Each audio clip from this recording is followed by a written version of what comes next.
Two NFC powerhouses in Tampa Bay and Detroit will meet on Monday Night Football. Today, Will Rock from the Rocked On Detroit Lions is going to be joining the show to preview Week 7 Monday Night Football and some very interesting updates from Buccaneers practice. All that and more on today's Cannon Fire Podcast. I want to hear cannons. Downfield, pull up, ball to the 5, touchdown Tampa Bay. Mike Evans does it again. Fire the cannons, Bucs. It's first and goal. That's picked off. And who else? Rondé Barber. And the Tampa Bay Buccaneers may ride to the Super Bowl with that one. Third down, 18. Dropping Gannon, looking Gannon. Throws up with the head. Intercepted. 40. Derek Brooks 30. Brooks to the 25. 20. Derek Brooks all the way. There it is. The dagger's in. We're going to win the Super Bowl. And there the cannons go. Fire them. Keep on firing them. Keep on firing them. Hello and welcome back, Bucs fans, to a brand new edition of the Cannon Fire Podcast, live on YouTube today as we preview Week 7's Monday Night Football contest between the Tampa Bay Buccaneers and the Detroit Lions, two of the NFC's finest. Joining us today on the show to break it down, Will Rock from the Rocked On Detroit Lions show.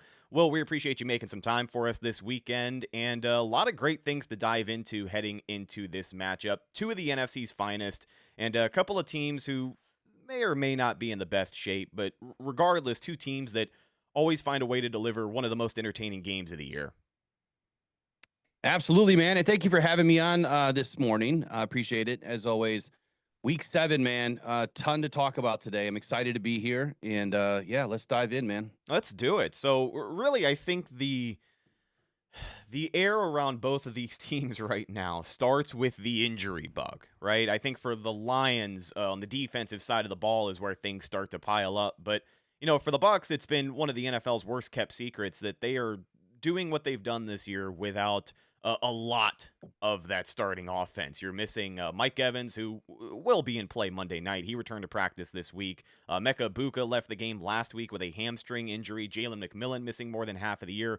Chris Godwin came back, played a little bit, aggravated his foot. Now he is out for the foreseeable future. We did get some positive updates, but before we get into that, Will, what kind of shape is this Lions team in right now? Because again, that secondary is really where all the eyes are going to go on the injury report for Detroit. But outside of that, how have they been doing this year? It's been a great season. A little bit of an unsuspected start, dropping one to Green Bay right off the get. But this was a team that, had to re-gel and reformat what they were doing with the new coordinators, which have not been a real issue for this season. But on the defensive side, we've had some issues. And most notably, again, it is injuries that are stacking up, like you said, on the back end and the secondary. Last year, it was the front two-thirds. This year, it's the back third. It just seems like we can't win. The good news is we will get some guys back and healthy closer to Week 10. And as we navigate through the bye week and get through the Bucs on Monday night, we do have a couple of guys coming back, most notably Ali McNeil. So he's going to get his first shot in the center of the defense there at defensive tackle. And even though Terrion Arnold has practiced this week, he will be out. He has confirmed he won't be coming back until after the bye week. And then, of course, the big loss to DJ Reed with the hamstring injury. He should also be back right around Week 10, Week 11. Avonte Maddox, one of our premier backups, he is also out for this game. But again, man, it's the injuries, right? It's every single season. It seems like some team has to go through it, and the Lions are just going through it two seasons in a row. I think that we're entering, Week 7 with this battered secondary, and it's going to take a lot more work from the front seven to help them, stay in phase and be able to take care of Mika Buka that could potentially be coming back this weekend. But Kirby Joseph, he's big in the back, right? And he's navigating soreness in his knee. It's been a consistent issue since training camp. So you never know what's going to happen in game or if he's going to sit out the game anyway. So there's questions lingering. And then there's the big Brian Branch suspension, which I know we'll get to, but we're missing a lot in the back of the secondary. It's no excuses. It's next man up. We just have to take care of business on Monday night. You touched on very briefly there, Terrion Arnold returning back to practice for Detroit this week. What the hell, dude?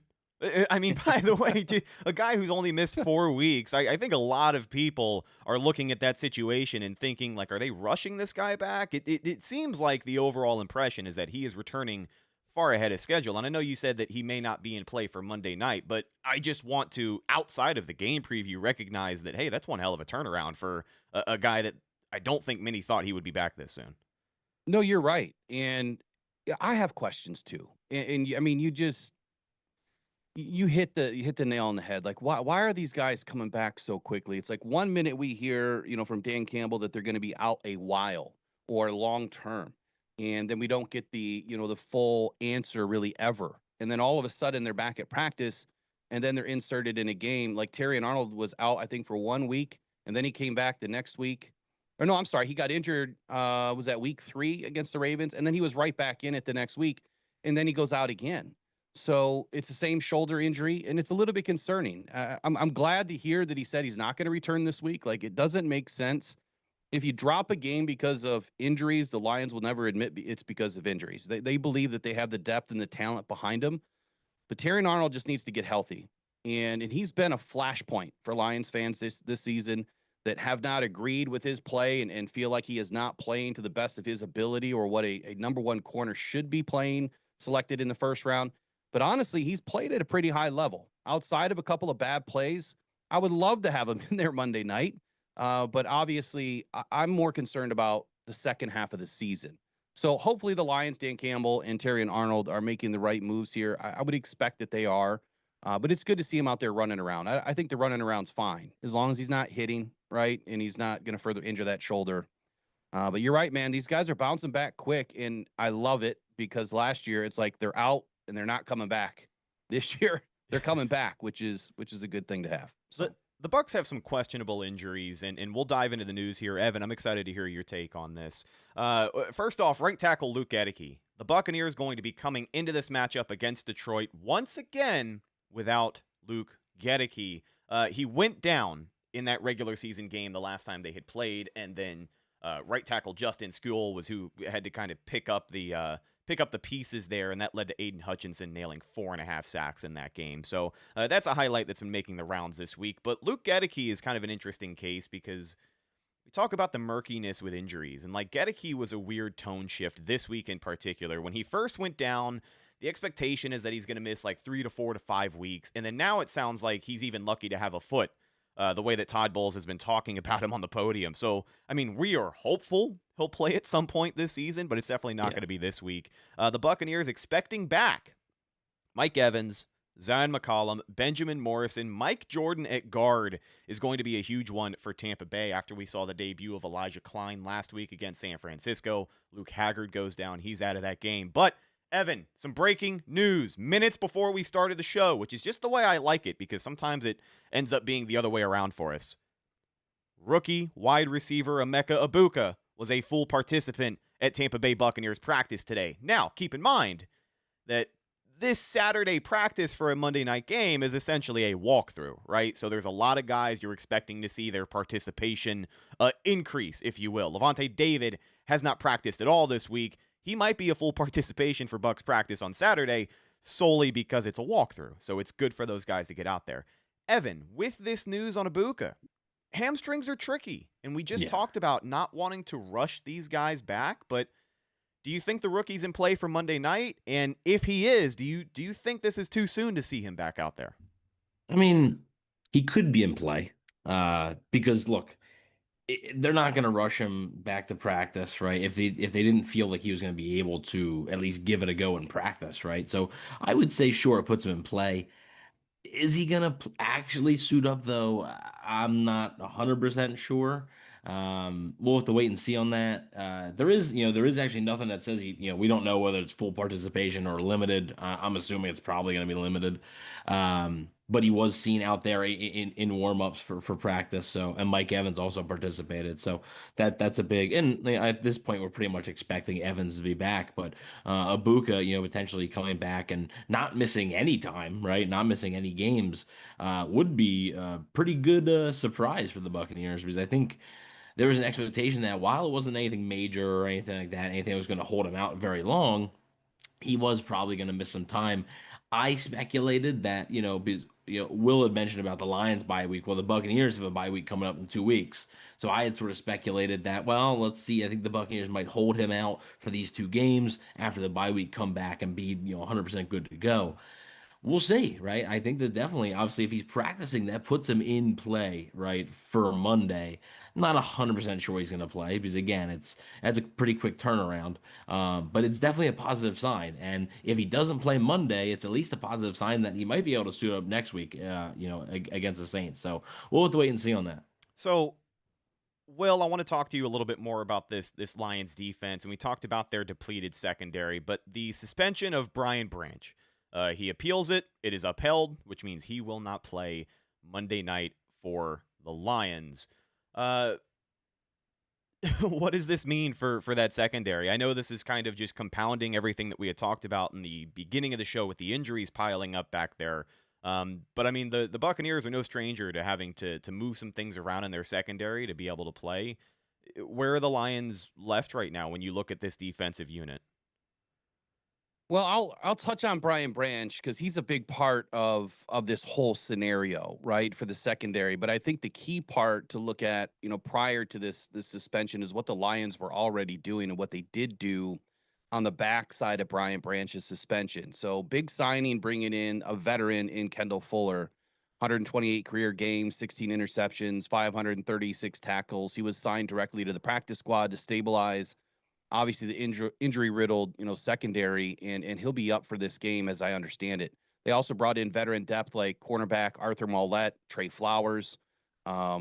They've done their due diligence, right? Activated or elevated players from the practice squad like Eric Hellett or Nick Whiteside. So they've done a lot of work at trying to stabilize the unit, but there is nothing like a Brian Branch. And I've got a bad battery taste in my mouth after the last 48 hours. His suspension, was big. But my biggest question out of that whole deal is, Juju was part of that problem too. I mean, he went back for more. And usually you would see both players being punished, and that didn't happen. So that leaves a real bad taste in our mouth. But specifically about the Lions, I mean, you have a 2024 Pro Bowler, right? 109 tackles, 4 interceptions last season. Someone who's extremely versatile, nickel, safety, hybrid. He's key in the disguise packages, plays small linebacker at times. But his absence, it's a major schematic loss. When you need that physical brand of football, someone that can jump up, and slam the door shut in the run game, or with, Mike Evans, even a bigger safety that will go up and body up Mike Evans. That's who we need, right? We need someone that can roam and play sideline to sideline like he does. He's extremely versatile. He's capable of playing slot, deep safety, like I said, linebacker, sub packages, but it's his instincts, right? It's a physicality. They're irreplaceable. What he means to this defense, especially when you have your other guy in Kirby Joseph, who's battling knee injury. So if one's out, you're expecting the other one to pick it up. And it's a little bit easier to separate these guys. If one of them is out, well, you put one on the back end, or you put one on the front end, and you try to stabilize the unit. They're not going to have that ability this weekend if Kirby Joseph can't go, or if he does suffer another injury throughout the game. They're losing that flexibility. And they're losing the biggest flexibility in disguising the blitzes and rotating the coverage. So I'm expecting a little bit more of a zone look again, fewer exotic pressures, and I think that the Lions are just going to have to rely on Thomas Harper, Arthur Mollett to fill that void, and hopefully they get a bump from Kendall Fuller, when he's in, where he's in, and how he's able to help this team win. But against a player like Mayfield or Evans or now Ibuka, this is a dangerous game, and it's going to be a game where I think the Lions are probably going to get gashed pretty bad in the pass game. How we keep it under control is we have to score a lot of points. And I'm sure we'll dive into all that. But to answer the question, Brian Branch is a huge loss. The one thing I would say is I think it helps, like the 49ers last week, early in the game, losing Fred Warner for the game and then, this entire season. But that's sort of a shell shock, right? That's sort of a thing where it can throw a defense kind of through a loop a little bit. And I think it did. I do think it affected the 49ers defense there, losing their best player, especially, with Bosa being down already. But, the Lions have known pretty much. Obviously, Branch tried to appeal it. those appeals never work. Like it's rare. So the Lions have pretty much known that like he wasn't going to be playing in this game. So they've had all week to sort of try and game plan, do some different things, trying to work out some different aspects of it. So it's still a crappy scenario for Detroit.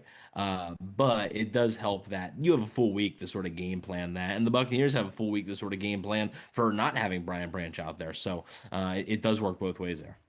To add insult to injury too, and I guess to your point, like there's no excuses. This Lions team will take it on the chin and they're going to strap it up and they're going to get after it no matter what. It's a physical brand of football. But to add insult to injury in what happened with Brian Branch, with that NFL Films hit piece that came out the other day, and then they ended up deleting it. I mean, that was just so uncalled for, and why these types of things are happening in today's game don't make any sense at all.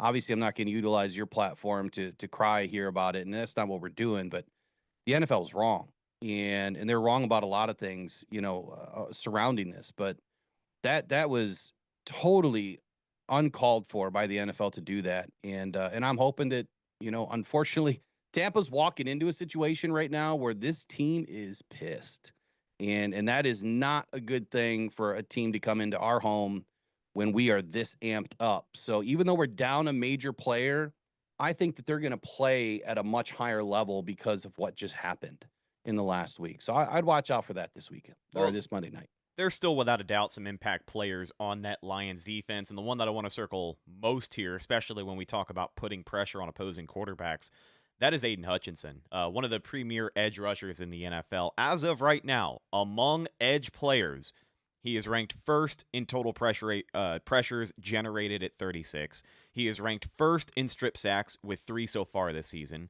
He is ranked first in forced fumbles with 4 so far this season. He is ranked second in quarterback hurries with 22. Fourth in sacks with 6 sacks through the first 6 games here. And then tied for 5th in sack yards with 42. So my question to you, Will, the Buccaneers come into this game once again without their star right tackle. Now, they do have some hopefully positive reinforcements with Mike Jordan potentially going to be playing right guard there, but we're still talking about Charlie Heck lining up at right tackle against Aiden Hutchinson. Those 4.5 sacks against Tampa, none of them happened against Tristan Wirfs because they knew better. So with that being said, I am heavily anticipating a lot of Aiden Hutchinson on the right side of that line of scrimmage. What are a lot of teams doing so far this season, if anything, to try and account for this guy? Because he, in every sense of the word, can be a game wrecker, and that's exactly what you want in an edge rusher guy like that. He absolutely can be a game wrecker. And I think it comes in spurts. And I think it also depends on what the scheme is and what the Lions are trying to do.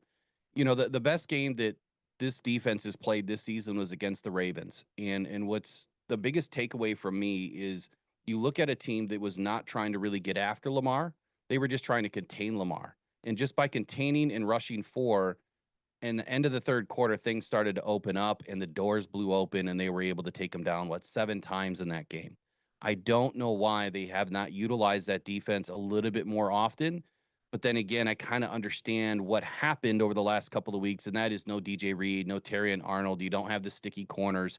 And that is where Aiden, I think, is up against a difficult matchup. Even with, your lead tackle out, your starting tackle Gadecki out, you still need sticky defense to allow the front 4 to work. Why? Because Baker Mayfield's going to get rid of the ball quickly. Or if you open up a rush lane, Baker Mayfield's going to take it, and he's going to extend the play.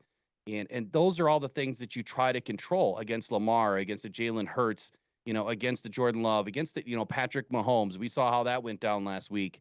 They opened up those rush lanes. So for Aiden, what's going to happen against Tampa is what has been happening. Chip help from the tight ends and running backs, 67% of his snaps against Aiden Hutchinson have featured some sort of extra protection at times. It is the highest rate among 10 edge rushers this season. They'll also give him some slide protection. I think the teams are shifting center help his way, even when he aligns in the wide 9. The quick game emphasis, obviously, when Baker Mayfield is able to get rid of that ball quickly, opposing quarterbacks, they're averaging a 2.38 second time to throw against Detroit, which is the second fastest in the league. So anytime you have a quarterback that can get the ball out it nullifies what any edge rusher is able to do. I don't care if their name is Myles Garrett, Aiden Hutchinson, it doesn't matter. If you're able to get the ball out quick, it's almost impossible for an edge rusher to get home. And that's why playing that contained game, I think it does elevate what the Lions defense will be able to do, because then they don't have to worry about Baker extending plays. At least just keep everything in front of you. And when you get a shot, you take it. They're also going to slide motion his way. They're going to try to freeze him up. They're going to put pre-snap motion in. Up against Detroit, it's up 14% over the league average to do pre-snap motion to help eliminate what the edge rushers are, going to put themselves in a position to do. You talked about pressure. Aiden's generated 32 pressures this season, which is second most in the NFL, and he's been chip blocked 36 times. So fifth most in the league. And again, that's what I expect. When he's left unguarded or in a one-on-one or unblocked situation, Aiden has recorded 27 of his 32 pressures. So what does that mean for me? If I'm looking at that analytically as an offensive line coach, I'm saying, okay, one-on-one or unblocked, he creates havoc. The minute you slide someone to him, you give him a chip, or you double or you combo block him, Aiden is neutralized.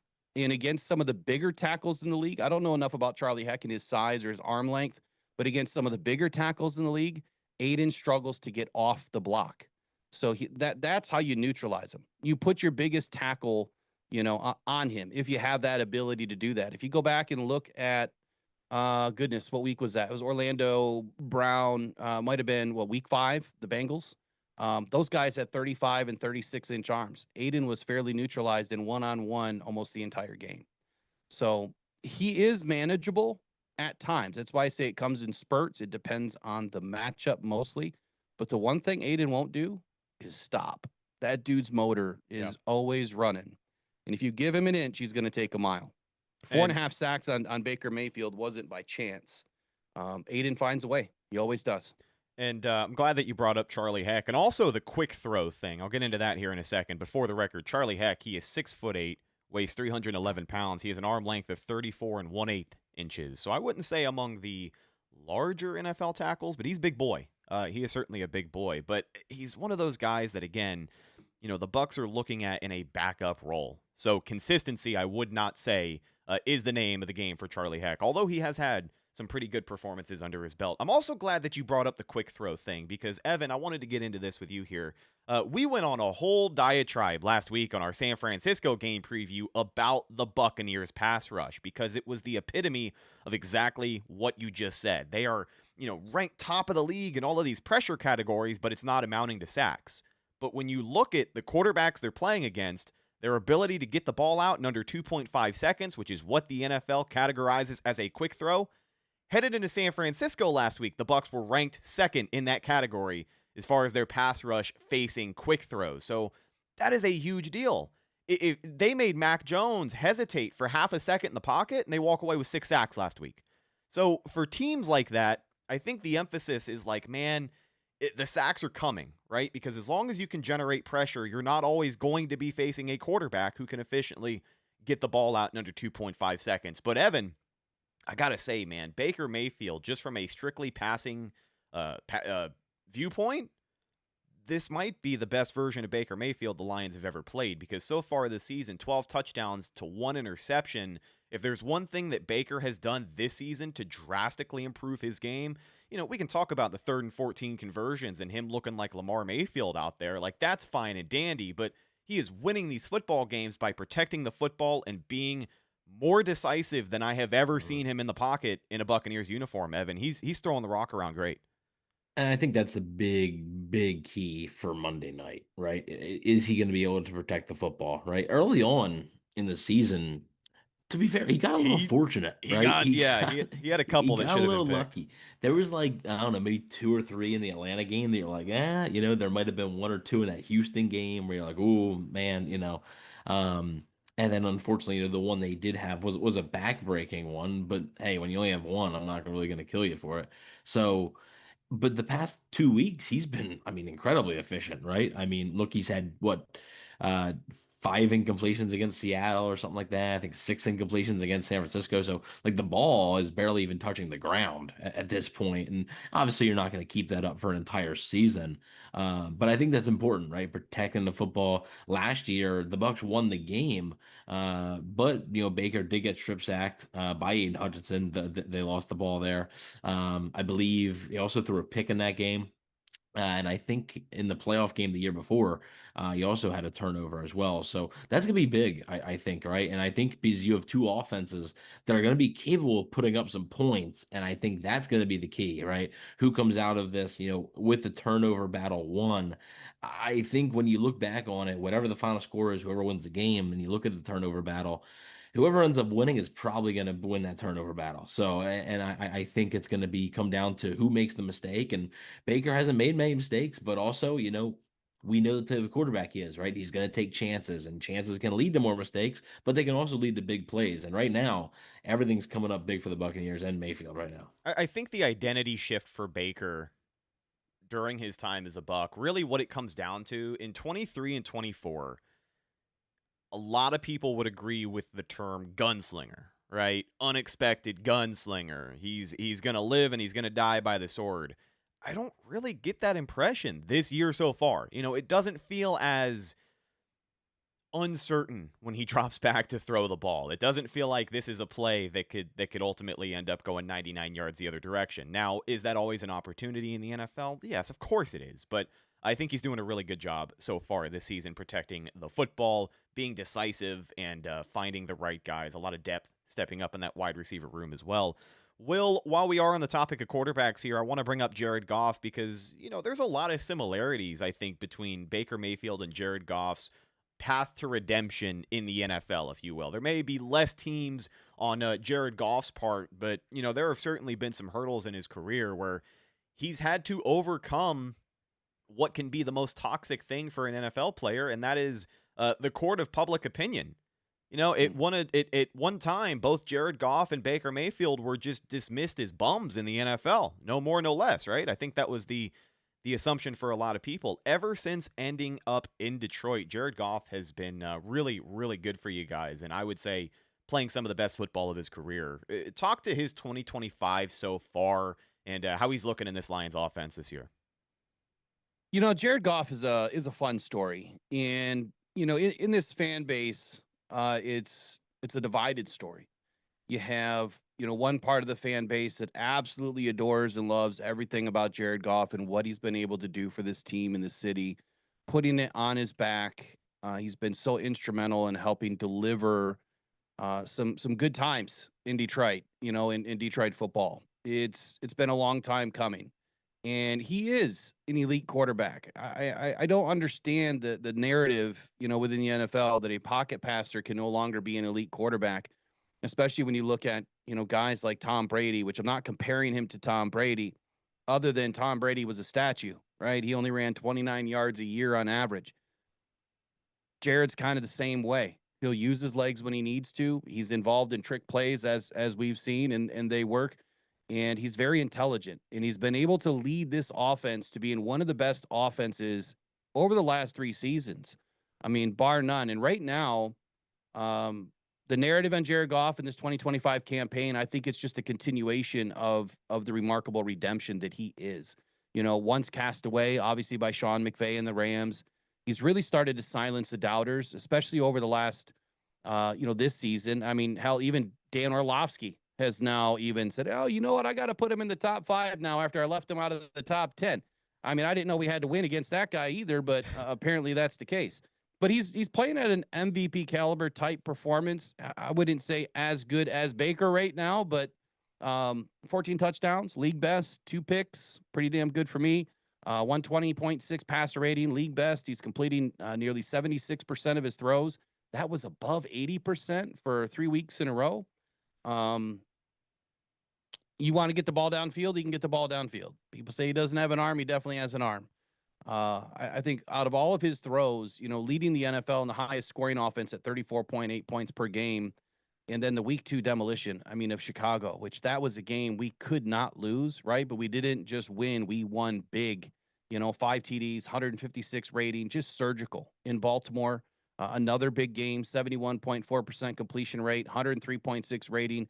He just shows of a quarterback that is in total control, in command of this offense. And like Mayfield, right, Goff has rebuilt his reputation through resilience and leadership and just elite processing skills. And I think that's the thing that makes Baker Mayfield so tough to go up against. And if you don't mind, I want to add something to the Baker Mayfield part of this, because there was a couple of stats in here, that Baker is just, he's playing out of his mind. When you look at the Lions defense converting, our pressures into sacks at the third highest rate in the league, 22.6%. And then as a result, we have the fourth highest sack rate entering week 7, 8.5%. But then there's Baker, who has only been sacked on just 12.2% of his pressured dropbacks. That's the 5th lowest mark among all quarterbacks in the league. And when he's pressured, Mayfield has converted a league high 33 first downs. And he's gained the 2nd most total yards on scrambles, 83 rush yards and 58 pass yards. So when you look at a quarterback that you don't want to pressure, he's one of them. It's like, why would you go into a game knowing you're going up against a quarterback that can do all of these things, yet you're still going to throw all this pressure at him? He's going to use it against you. And then this season, right, the Lions defense, again, they use man coverage on 39.3% of all dropbacks, 5th highest rate of any defense. Well, when using man coverage, the Lions also fare slightly above league average in yards per attempt, a 6.8. And they've allowed the 2nd most touchdowns, 9 in man coverage. And then there's enter Baker, right? The Baker Mayfield saga. Well, he's completed 52.3% of all of his passes against man coverage. He's averaging 4.9 yards per attempt, which is the 8th fewest. And Mayfield has also scrambled on 21.2% of his dropbacks against man coverage, producing the 2nd most total yards on such scrambles. So Baker is a problem. Whether he runs, whether he throws, whether he's pressured or whether he's not, he's calculated, he's consistent, and I think that he's playing at such a high level, and the Lions have a big challenge on Monday night. Evan, when we highlight Jared Goff just one more time here for this Buccaneers defense, honestly, I still look at Goff on top of all those things that you had mentioned. Will, he's having a solid season, but he is just another quarterback in a long line of QBs the Bucs have faced so far this season who will be, in my opinion, like, regardless of if the Bucs can pressure him or not, he's going to be effective. Like, Mac Jones last week had 200 yards in the first half, and yeah, he threw an interception and it led to a Buccaneers touchdown, but he was still dotting his guys up. Him and Kendrick Bourne had a really good connection. He was, granted they were broken plays, but he was still making things happen. And I think that Jared Goff is the kind of guy that he's the archetype of what we call on this show buck killers. They don't have to be the most explosive guys in the NFL. They don't even have to be the fastest guy on the field, but they just have the measurables. They have the skill set to pick apart, quite literally pick apart, a Todd Bowles defense. Now, when push comes to shove, I think the turnover battle is a huge thing to bring up. Hopefully the Buccaneers can find more pressure with 4 down linemen this week. They did a really good job of that last week. Had 6 sacks last week. 5 of those came from a 4-man rush. I think Bucs have been waiting on that for a very, very long time. But Evan, when you look at Jared Goff, I definitely see a lot of similarities here with how Mac Jones and the Niners offense was able to kind of, pick apart the Bucs last week. Yeah, so the interesting thing about Goff is, even with the Rams, so the Bucs played him with the Rams twice, and they played with the Lions twice in the regular season, once in the playoffs. Goff has really picked apart Todd Bowles' defense. He does not have, in the regular season, he does not have a single game that's below 300 yards passing. Now, I will say, he also, the lowest attempts that he had in a game against the Todd Bowles defense is 44. So that means the Lions like to air it out, right? And obviously, look, you have more attempts, you're going to have more yards naturally, you're going to have more completions. But yeah, so last year, he was 34 for 50 of 55, 61.8%, 307 yards, but 2 interceptions. That was the key there, right? And again, I'm telling you, like, that's, I think, going to be what determines this game, right? Which quarterback is going to be able to protect the football a little bit better? The Bucs versus Seattle. Which quarterback protected the football better? Yeah, I know. Obviously, Sam Darnold is a tough break, right? Goes off of Logan Hall's helmet, but that's an interception. right? That was the difference in the game. That set up the Buccaneers to be able to get the game-winning field goal. Mac Jones, the first drive, throws a pick. Then on fourth down, throws another pick. That's the key right there, right? So I think it's whatever quarterback is going to be able to protect the football the best, I think is going to end up winning this game. So Jared Goff's numbers against Todd Bowles' defense are pretty impressive. But also, Bowles obviously won last year. But yeah, that's not really a trend that is going to be exciting for a lot of Bucs fans because Jared Goff, and again, he's a good quarterback. I mean, I know there's going to be tons of people Monday night, when they're having trouble stopping him and stuff like that are going to be complaining about the defense and stuff. But sometimes, man, you just run into good quarterback play, right? Like, sure, Mac Jones didn't work out in New England, but like he's been playing good quarterback for the 49ers. Sam Darnold, look what he did last year and look what he's been doing with Seattle this year. He's playing really good quarterback. Like, yes, the Bucs defense has issues, but they're also playing some darn good players, and like that matters, right? And it's gonna happen. So I expect Jared Goff to get his yards. I think the key is though, are the Bucs going to be able to take the ball away? If they can't, I think it could be a pretty long day for that Bucs defense. But they can give the offense some short fields, change momentum up a bit. I think that could be the difference in the game. And Hey, Evan, real quick, Yeah. if you don't mind, I'm sorry, Rhett. You're good. Real quick on that point, because that is such a key point that you just brought up with passing the ball so many times. What was that stat? Was it 44 passes in that game?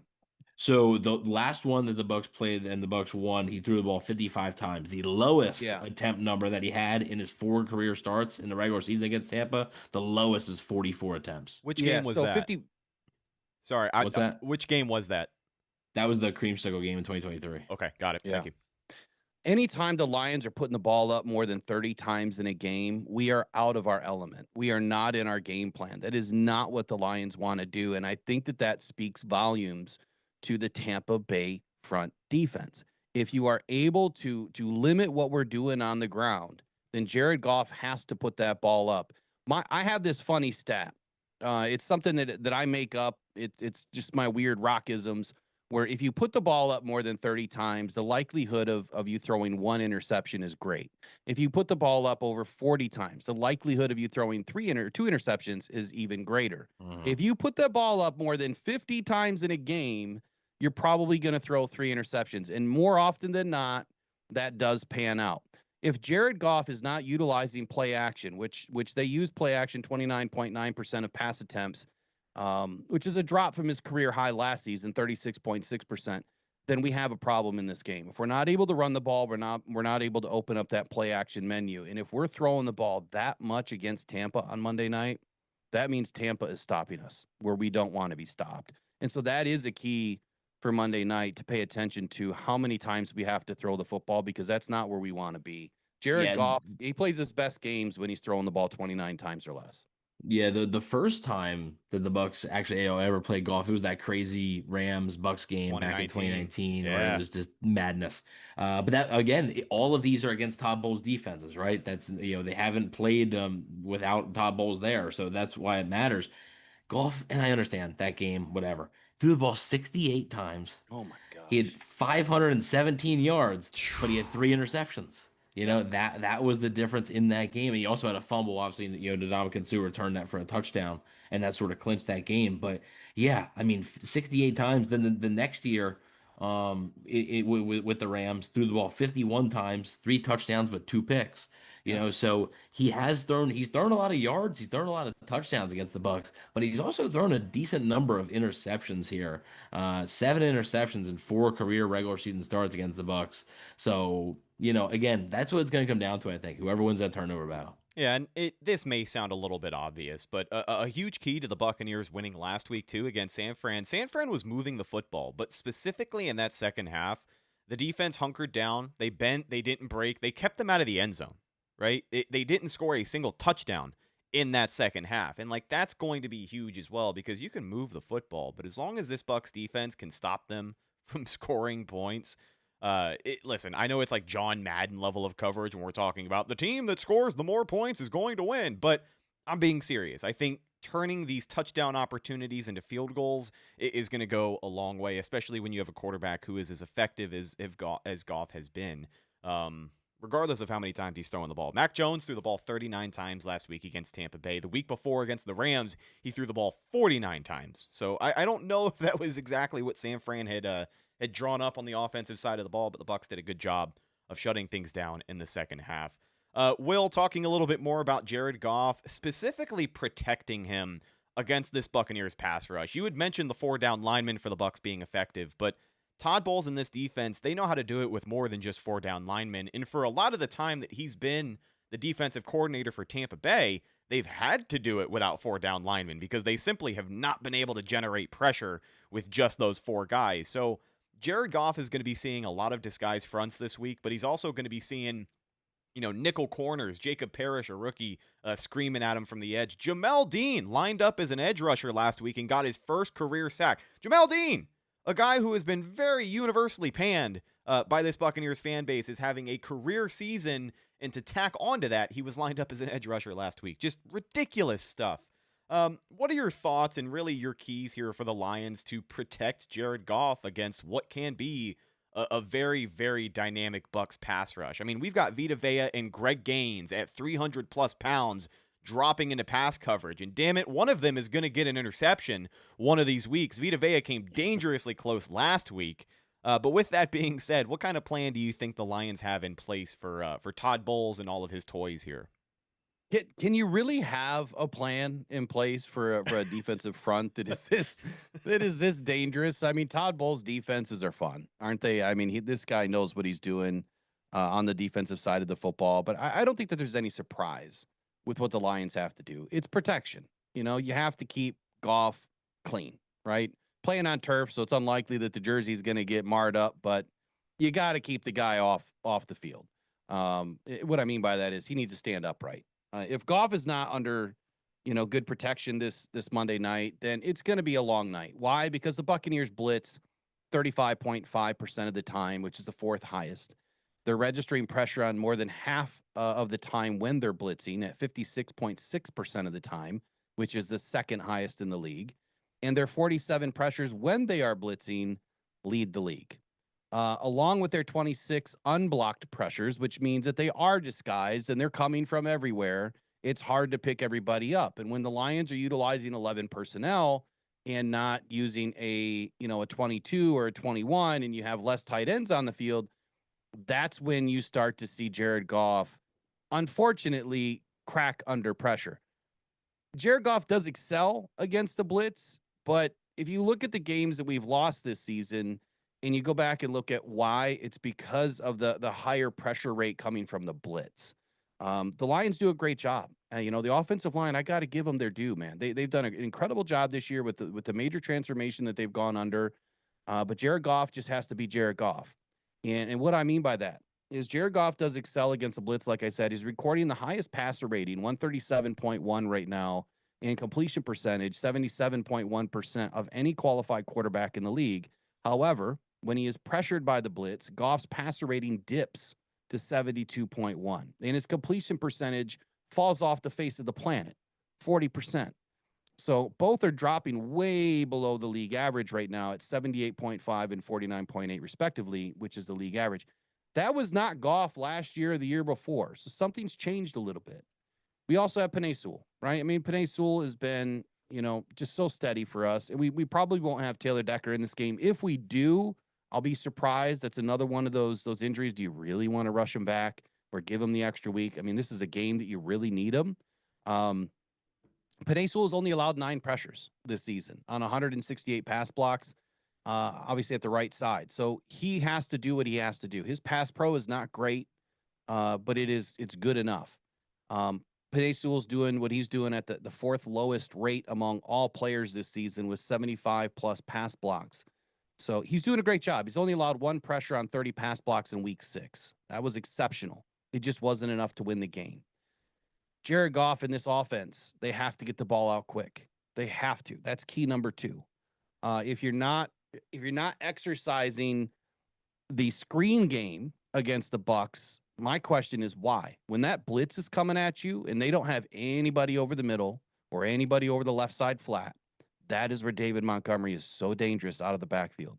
So slide the protection, have David chip, off that left, edge rusher, and then get up into that flat, and Jared Goff can deliver a strike. Monty can take it for 10, 12, or even to the house. So quick game is very important. Protecting Goff obviously is very important. And then this one for me, which was one of my big calls a few weeks ago. As much as Jared Goff is not mobile, when they do the planned rollouts, the speed outs, the naked boots, Jared Goff is extremely good at exercising these plays and getting, 10 yards, 12 yards, 14-yard completions for first downs and moving the chains. So that is another key for me. You have to get Jared Goff active. You need to take that pressure and that blitz that's coming at you and use it against him. Run at the blitz, right? Use it against him. Don't just sit back and get peppered. Do something about it. So I want to see that change this week. And then lastly, Sam Laporta. Sam Laporta, look, he used to be, or he's known as a really good blocker. I haven't noticed that in the last couple of weeks. It seems like his blocking's been kind of falling off a little bit. I want to see Sam Laporta have more action in this game and getting him up on these seam routes quickly, right? The quick 3-step, the ball's out. You find Sam Laporta, you get those nitty-gritty, 5, 6, 7-yard completions, and you just keep moving the ball downfield. The last key is keeping that defense on the field. And what I mean by that, of course you want to score fast, right? That would be great. But I think it works against a good defense like this that does dial up a lot of pressure and blitzing when you can force them to stay on the field. So if you're doing those 8, 9, 10, 12, drive or play drives, that is going to gas them out because pressure hurts, right? And over time, that pressure gets to you. And so by the end of the third quarter, your defense is gassed. And then you can start to go up top or run the ball down their throat. And that's how you finish the game. So utilize Todd Bowles' aggressiveness against him, right? That's what they did to Aaron Glenn in Detroit. They used our aggressiveness against us. So that is probably one of my last keys for this game for the offense. I'm glad that you mentioned the running backs briefly in there because I want to bring this up. The Buccaneers' run defense, as of right now, ranked 5th best in the NFL. They only allow an average of 88.2 rushing yards a game. With that being said, we talked about the archetype of buck killers on this show.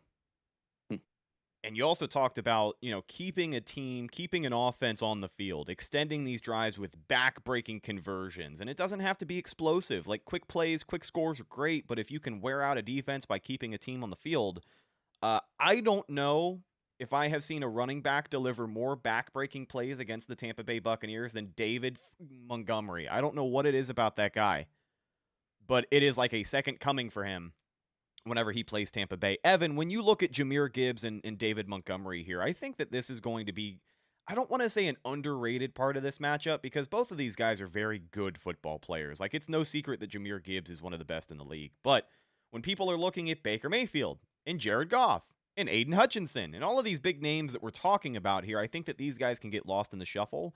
You talk about third down conversions. These could be two of the most effective players on the field for Detroit and their offense. On top of Sam Laporta, you want him to get involved. This could be the week to do it because the middle of the field is a huge vulnerability for this Buccaneers defense. Levante David and Servassier Dennis have not been great in coverage through the first 6 weeks. So, Evan, you look at those two matchups there, and what are you thinking? Yeah, I mean, last week was honestly probably Servassier Dennis' best game of the season. I thought he played really, for the most part, right? I know he scored a touchdown or whatever, but for the most part, they kept Christian McCaffrey in check, right?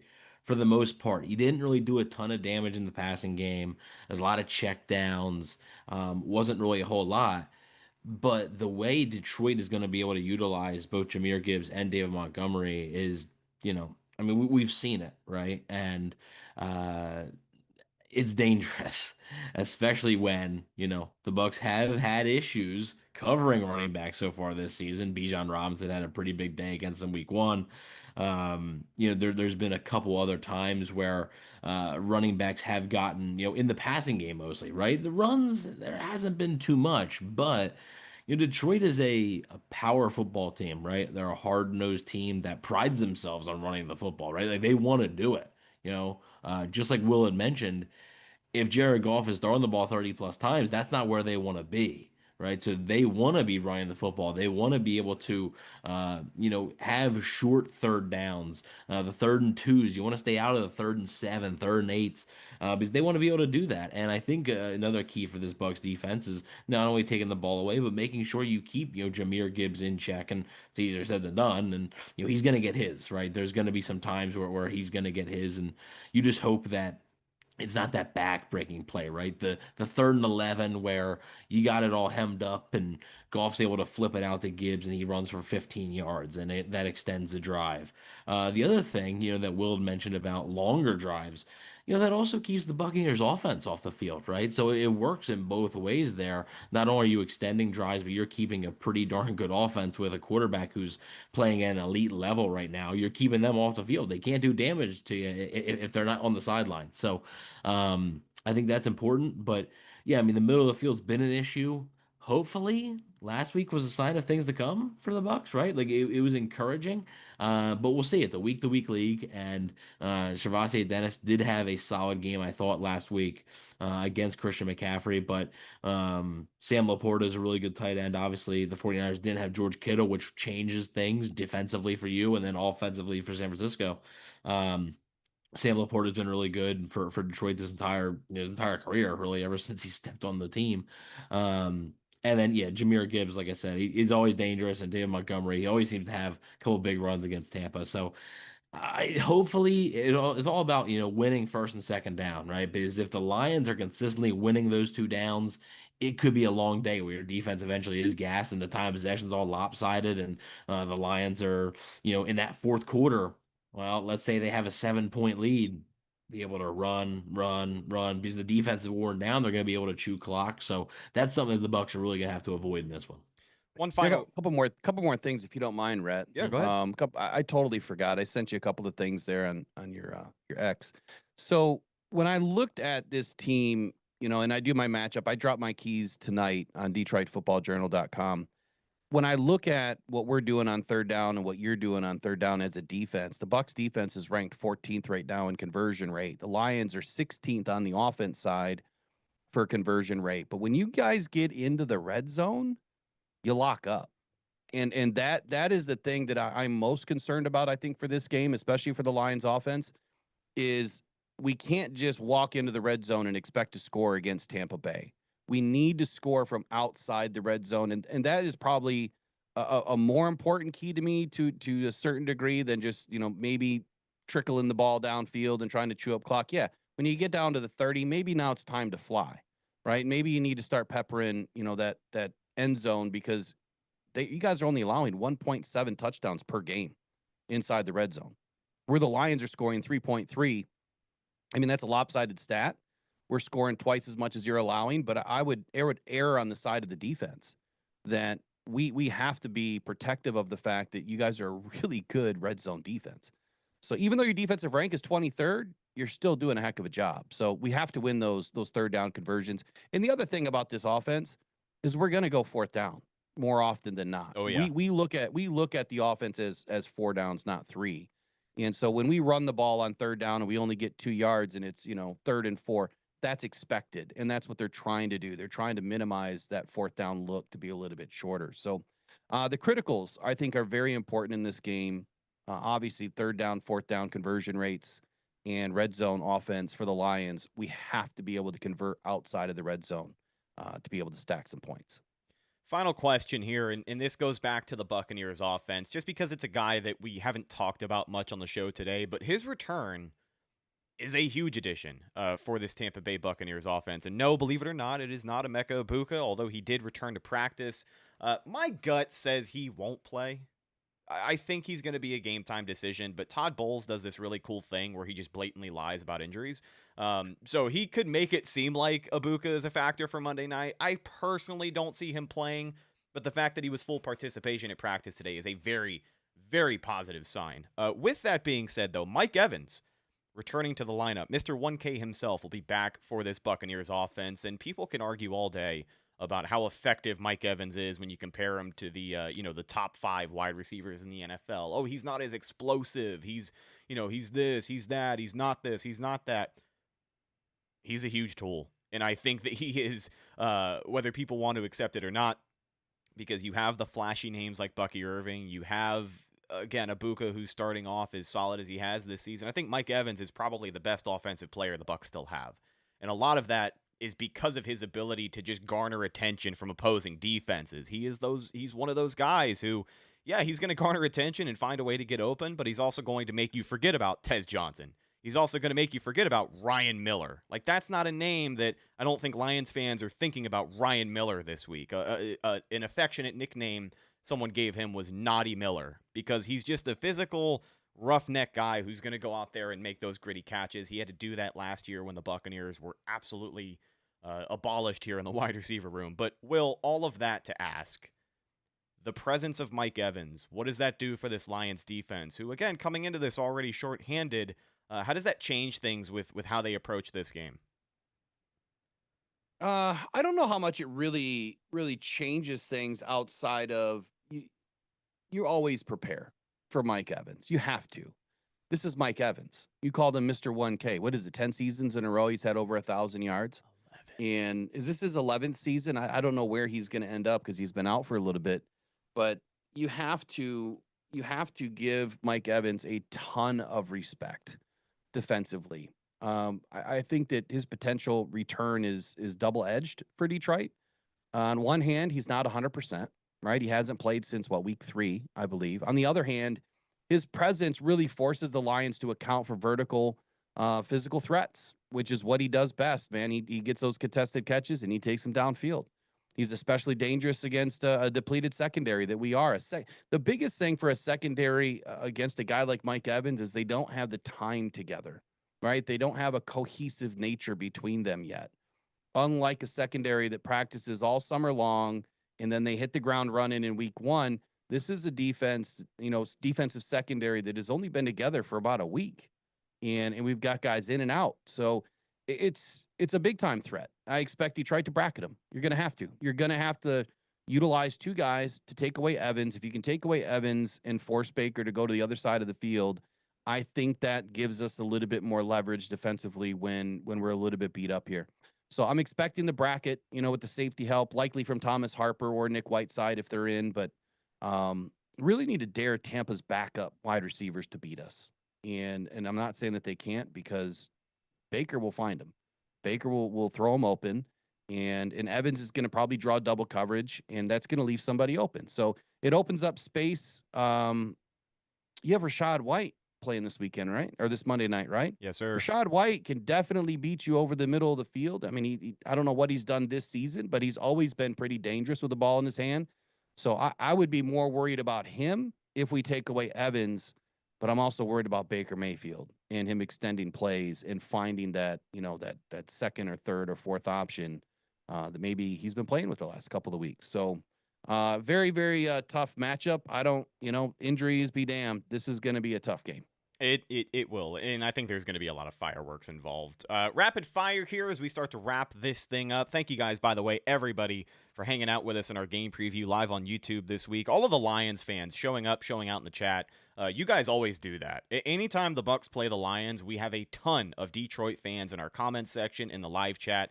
And I can't tell you how much I appreciate that, especially a fan base that shows up for their team. A show that you probably never even heard of before today, but now you're watching it, right? Now you have zero reason to watch a Bucs show until this week, and we appreciate you guys showing up and really supporting the channel. All of that stuff, we do appreciate it, so leave a thumbs up, please, if you could, even if you're new here, even if you are just a tourist who probably won't be back after this episode. Who knows? We appreciate you sticking around for us. Let's do some score predictions, and Will, I'm going to throw this to you first, my friend. Score predictions and any other major predictions for the outcome of this game. This is a tough one. I don't look. I want to say that the Lions are going to come to play with their hair on fire because of all of the media circus this week and the NFL Films thing, and the Brian Branch thing, and the ref thing, and Goodell. I mean, you name it. There's so much bad energy that the Lions are going to swallow up, and then they're going to return that favor to Tampa is what I'm expecting. That they're going to come in, Monday night, and they're just going to be ready to lay the smack down. That's what I'm hoping. Offensively, we're healthy, And I think, my breaking news of the day is just learned that Taylor Decker is trending to play on Monday night.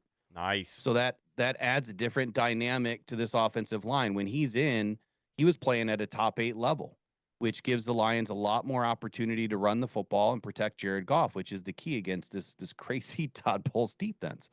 So if I were to go lights out, Lions come in and really put it down, it's probably looking like a 35-23 game.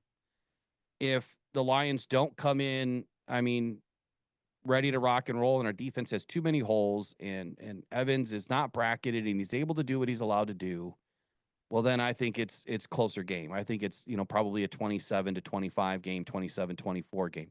Either way, I have the Lions winning, and it's not because I'm a homer. I feel this is a game we have to win. Both sides are a little banged up, and I like my Lions odds with the offense. As far as other predictions for players in that, I think that this is a big game for David Montgomery. I think that this is a big game for Sam Laporta. I think both of those guys are going to be utilized a little bit more than they have been, primarily because, like you said earlier, your linebackers have not been doing a good job against tight ends, and Sam Laporta will take advantage of that. If the Lions don't start getting some deep crossers, I know Jamel Dean can be a headache, and he's playing pretty well this year, but if the Lions don't get deep crossers in this game, then we're going to be stuck. I don't think that we're going to run all over you at all. I think that it's going to be pretty modest, maybe 50, 60 yards apiece for Jahmyr Gibbs and David Montgomery. They'll probably each find the end zone. And I'm expecting Sam Laporta to find the end zone again. Amon-Ra St. Brown's going to do what he does. He's going to lead this team. He's probably going to have 7 catches, 70 yards, and a TD. And outside of that, J-Mo will probably have a couple of catches, couple of big catches for first downs. Probably won't find the end zone in this one. So I'm going to stick with my first one, man. I'm going to go 35-23. Lions win. They're going to come in ready to play. As far as sacks and stuff like that on the defense, I'm hoping that they play hands off a little bit and a little bit more contained to keep everything in front of them to not allow your offense to get rolling. But if they don't, and they come in wanting to bring the fire, then I would say that Tyreek Williams is going to get his first sack in this game. I see Baker tries to take the middle route as much as he can, and I think Tyreek is finally going to get one. So I'm going to give Tyreek his first sack of the game, and I think Baker does throw one pick. I'm just not sure to who. I'm not sure to who because I don't know who's going to be in the game yet. It might not be Kirby. I'll put it that way. One of the new guys might come up lucky in this game. But I got one pick for Baker. I got one sack for Tyreek Williams and the offensive calls. Lions win 35-23. All right. Evan, what have you got, my friend? Sorry. I think, look, and this has pretty big, potential playoff implications, right, in terms of seeding and stuff like that and everything. So obviously last week did too. The Buccaneers, 49ers, 2-4-1 teams going at it. The Bucs ended up on top, and then this week again, right, the winner of this game would be the 1 seed in the NFC. And obviously we still have a lot of football left to be played. A lot can happen. But whenever you're in that position, it's a good thing, right? So both teams, I think, know that this is a pretty big matchup. I think both teams know that there's a decent chance they might see each other again. I think that the Bucs are riding a lot of momentum. There's a lot of things trending in the right direction for the Bucs, right? Mike Evans returning, Benjamin Morrison returning, Zion McCollum returning. So Zion McCollum actually had a pick against Jared Goff last year in that game. So there's a lot of stuff, right? There's a lot of stuff that's trending the Bucs way, and the Lions are banged up. Like the Lions are a banged up football team. We spent I would say a good bit of the episode just talking about, for both teams, injuries, right? Like we've spent a good bit of this show talking about it. So I do think it's a fairly high scoring game. I think both offenses are going to be able to move the ball. I think, and these games have always been kind of entertaining, right? I think, like, whether it's playoffs, not playoffs, like Bucs and Lions over the last couple of years has been a pretty good football game. I will, unfortunately, give it to the Lions. Look, the Bucs have to. They're not going to win out, right? Like, there's going to be games where they lose. There's no shame in losing this game, right? You had a big win last week. That's a great win. You're in a great spot, being 5-1. So dropping a game to a really good team at home when that team's coming off of a loss and they just lost one of their best players on defense due to a suspension for a pretty fired up thing, right? Like, tensions are building and stuff like that. Like that's a big deal. I think the Lions are going to be playing pretty motivated, and I just think they make one more play than the Bucs defense can maybe stop, right? Maybe it's a late score there, maybe it's a game-winning field goal, whatever it may be. Maybe it's a critical third down where the Bucs defense can't get off the field. But I am going to take the Lions in this one, 31-27. The Lions win. Again, I think both offenses can have success. I just think the Lions offense, a healthy Lions offense, is just going to make one more play that the Bucs defense can't stop, and that's the difference there. I do think that this is going to be a close scoring game. I think, Will, if there is a 12-point spread in this game, we are talking about one or the other team's just complete self-destruction at some point in this game. I think both of these teams are too good for a final score like that to happen, in my opinion. Could it happen? Absolutely. But if it does, if the Bucs were to lose this game by 12 points, I think just like you said, we're looking at Baker Mayfield throwing an interception. We're looking at maybe more than one turnover for this Buccaneers offense. I don't think that happens for either of these teams because not only are the Lions pissed off, yeah, they're all mad at the NFL, and that's all fine and dandy. Bulletin board material, we know enough about that down here in Tampa Bay. You need motivation. You need to be pissed off to win games like this. This is a huge game in the NFC. But I think the Bucs also have a golden opportunity to continue to separate themselves from the rest of the NFC. Now, does it always go according to plan like that? No. Whenever the Buccaneers have had an opportunity to do stuff like this in the last couple of years, they haven't. This year, they have. And that's where my feelings really kind of kick in here. I think that this Buccaneers defense, outside of Kalijah Kancey, being as healthy as they have been all year, these last 2 weeks, they have been fighting to get guys on the field, but it just so happens that these last 2 weeks, they finally figured out how to get to the goddamn quarterback and take the football away. So I think that's a huge factor in this game. I do think it is a close-scoring affair. I think it could be a high-scoring affair, but I don't really know. I don't entirely know, but I do think it is close. I've got the Buccaneers taking this one 24-21. That's probably way too low of a scoring game. Again, these are two offenses that can be high-powered, can be explosive. Detroit up on the top of the league in a lot of those offensive rankings, but I just think these defenses, specifically Tampa Bay, I think they're finally getting something together here, and I think they're going to be stingy. So I got the Buccaneers winning a close game, but this is going to be a classic game, without a doubt. These two teams always deliver, and two powerhouses looking to move up in the NFC here. It's going to be a very good game. Ladies and gentlemen, with all of that being said, that's just about going to do it for this week's game preview edition of the Cannon Fire Podcast. First and foremost, I want to say thank you to Will Rock. We appreciate you, Will, for jumping on, talking some ball with us. Really had a great time with you over the last hour. Where can the people find you and your content? Yeah, you can find me at Will Rock Jr. on Twitter. Of course, you can find Rocked on Detroit Lions. You just punch that into YouTube. It'll come right up. And that's really about it for right now. We will be starting the audio podcast soon. It was up, but we're restarting that. Monday through Friday, 8 a.m. to 10 a.m. morning show, talking Lions each and every weekday, and then filler shows throughout the week. Obviously, a lot of different video content and premiered content lately. So yeah, that's where you can find me.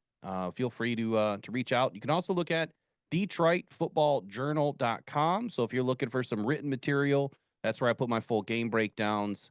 This one will be released probably tonight. I'll probably get it finished up and wrapped up, and that's where you see all my keys to the game.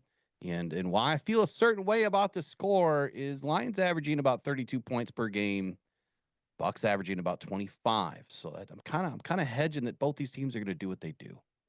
And I love being on the show with you guys. You guys are awesome. You always do a great job.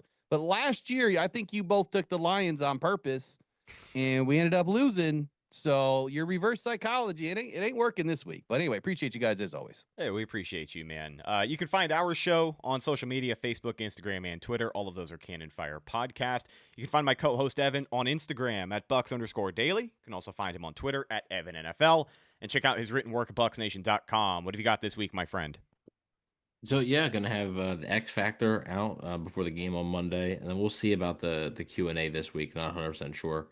The Lions guy's a little bit under the weather, so we'll see if we can get that in before the game. But yeah, stay tuned to Bucs Nation for that, and on the Cannon Fire Podcast YouTube channel. If you're listening on audio, we appreciate you listening on audio. But if you want a little bit more coverage throughout the week, stay tuned to the Cannon Fire Podcast YouTube channel. Gonna still have Betting the Bucs out, which hoping for a better week.